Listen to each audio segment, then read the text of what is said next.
કે આ ડબ્બા પાછળથી પેલો પાઇપ પકડી રાખે ને સમજી ગયો એ છોટું જી જરા જે પાઇપ ઉધર ખીંચ્યો એ પાઇપ ઉધર ખીંચ બસ આશીષ અરે હું નામ અનિલ આ છોકરો હા બસ જશે કહ્યું હે ચાલ આવી ગયો તો સોલ્યુશન મટી જવાનો છે હે સોલ્યુશન મટી જવાનો છે એ તો તે હું નથી લા એ પૂરું થઈ જાય પણ એક વાર આવ્યું જૂનું અઘરું કહેવાય આ પાઇપ આખો બેન્ડ ભરી ગયો તો આપણે શું કરીશું બોલ તો હવાનું મેં કીધું કે નવો પાઇપ મંગાવી દે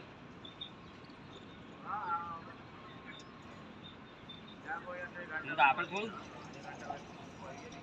હવે આ ભેજા 5 મિનિટનું કામ આપણે અડધો કલાક કરીએ છોડું જરા ધ્યાન દઈએ હે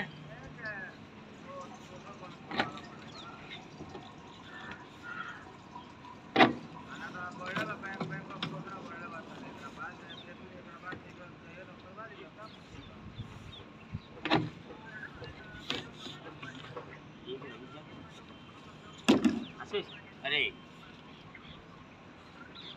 એને બંધ કરીને પેલાને બોલાવી લે